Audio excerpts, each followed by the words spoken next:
ಬ್ಯಾಂಗ್ಳೂರು, ಶಿವಮೊಗ್ಗ, ಮೈಸೂರು ಅಲ್ಲೆಲ್ಲ ಹೋಗುತ್ತೆ ಸರ್ ನಮ್ಮ ಐಟಮು. ನಾನು ನಮ್ಮ ತಾಯಿ ಮಾಡ್ತಾಯಿದ್ವಿ. ಇದು ಐಡಿಯಾ ಹೇಗೆ ಬಂತು ನಿಮಗೆ ಇದು ಸ್ಟಾರ್ಟ್ ಮಾಡಬೇಕಂತ? ನಮಗೆ ಜೀವನ ಮಾಡೋಕ್ಕೆ ಕಷ್ಟ ಆಗಿಬಿಡ್ತು. ನಮ್ಮ ತಾಯಿ ನಾನು ಹೇಳ್ಕೊಡ್ತೀನಿ, ಅದರಲ್ಲಾದರೂ ನೀವು ಜೀವನ ಮಾಡ್ಕೊ ಅಂತ. ಅವರು 8 ಇಯರ್ಸ್ ನಮ್ಮ ಜೊತೆಯಲ್ಲೇ ಇದ್ದರು. ನಮಗೆಲ್ಲ ಇದೆಲ್ಲ ವರ್ಕ್ ಹೇಳ್ಕೊಟ್ಟು ನಮ್ಮನ್ನು ನಮ್ಮ ತಾಯಿ ಇಂಪ್ರೂವ್ ಮಾಡಿರೋದು. ನಿಪ್ಪಟ್ಟು, ಕೋಡ್ಬೇಳೆ, ಮಿಷನ್ ಕೋಡ್ಬೇಳೆ, ಚಕ್ಲಿ ಐಟಮ್ 4 ಐಟಮ್ ಮಾಡ್ತೀವಿ ಸರ್. ಮೇಡಮ್ ನಿಮ್ಮ ಹೆಸರು? ಗೀತಾ ಪ್ರಕಾಶ್. ನಮ್ಮ ಫ್ರೆಂಡ್ಸು ತುಂಬ ಕ್ಲೋಸ್ ಫ್ರೆಂಡ್ಸ್, 20 ವರ್ಷದಿಂದ ಫ್ರೆಂಡ್ಸು. 8 ರಿಂದ 10 ಜನ ಕೆಲಸ ಕೊಡ್ತಾ ಇದ್ದಾರೆ. ತುಂಬ ಚೆನ್ನಾಗಿ ನೋಡ್ಕೊತಾರೆ. ನಮ್ಮ ಕೆಲಸ ಮಾಡೋಕ್ಕೆ ಇಲ್ಲಿ ಖುಷಿ ಆಗುತ್ತೆ ಹಂಗೆ ಕ್ಲೋಸ್ ಆಗಿದ್ರೆ 6:30ಗೆಲ್ಲ ಬ್ಯಾಕ್ ಸೈಡೇ ನಮ್ಮದು ಮನೆ ಇದೆ.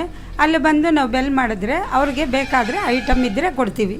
ತಗೊಳ್ಬೇಕಂತ ಹೇಳಿದ್ರೆ ಜನ ಎಲ್ಲಿಗೆ ವಿಸಿಟ್ ಮಾಡಬೇಕು? ನಮ್ಮ ಕುಂಬಾರ್ ಬೀದಿ ಫಸ್ಟ್ ಕ್ರಾಸ್ಗೆ. ಮ್ಯಾಮ್ ಈ ಐಟಮ್ಸ್ ಎಲ್ಲ ಮನೇಲೇ ಮಾಡ್ತೀರಾ? ಹೌದು ಸರ್, ಅದು ಮನೆ ಸಣ್ಣದಾಗುತ್ತೆ ಅಂತ ಮುಂದ್ಗಡೆ ಒಂದು ಮಳಿಗೆ ಮಾಡಿಕೊಂಡು ಈಗ ಆ ಮಳಿಗೆದಲ್ಲಿ ನಾವು ಐಟಮ್ ಎಲ್ಲ ರೆಡಿ ಮಾಡ್ತಾಯಿದ್ದೀವಿ ಸರ್. 8:30 to 6:30 sir. ಬುಧವಾರ ಮಾತ್ರ ರಜಾ. ನಮ್ಮದು ಮಾರ್ಕೆಟ್ ಒಳಗೆ ಶಾಪ್ ಇದೆ.